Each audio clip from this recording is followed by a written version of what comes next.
দেশের পুরনো 4টি বিভাগকে 4টি প্রদেশ করার সুপারিশের কথা ভাবছে জনপ্রশাসন সংস্কার কমিশন। নতুন এই পরিকল্পনায় দেশকে বিভক্ত করা হলে রাষ্ট্রীয় নিরাপত্তা সহ গুরুত্বপূর্ণ বিষয় ছাড়া অন্যান্য বিষয়ের ব্যবস্থাপনা প্রদেশের হাতে দেওয়ার পরিকল্পনার কথা জানায় সংস্কার কমিশন। গত 15 জানুয়ারি প্রধান উপদেষ্টার কাছে সংবিধান, নির্বাচন, পুলিশ ও দুর্নীতি দমন কমিশন সংক্রান্ত সংস্কার কমিশন তাদের প্রতিবেদন জমা দিয়েছে।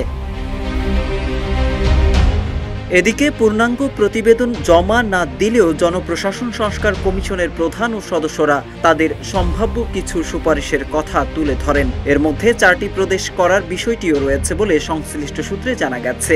নাম প্রকাশে অনিচ্ছুক দায়িত্বশীল একটি সূত্র জানায়, জনপ্রশাসন সংস্কার কমিশনের সম্ভাব্য সুপারিশগুলোর মধ্যে অন্যতম হল বিকেন্দ্রীকরণের অংশ হিসেবে 4টি প্রদেশ করা। এই 4 প্রদেশ হল ঢাকা, চট্টগ্রাম, রাজশাহী ও খুলনা। এদিকে কমিশনের একটি সূত্র গণমাধ্যমকে জানিয়েছে, 4টি প্রদেশে ভাগের বিষয়টি আলোচনার পর্যায়ে আছে। এখনো কমিশনের সুপারিশ চূড়ান্ত হয়নি।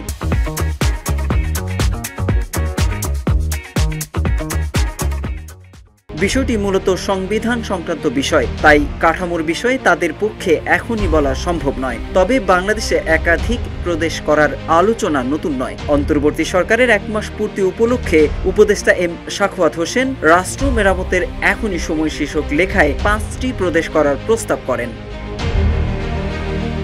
একটি জাতীয় গণমাধ্যমে উপদেষ্টা এম সাখাওয়াত হোসেন 5 প্রদেশের কাজ কি হবে সেই ধারণাও দেন। তিনি বলেন, বাংলাদেশ জনসংখ্যার দিক থেকে বিশ্বে 8ম বৃহত্তম দেশ।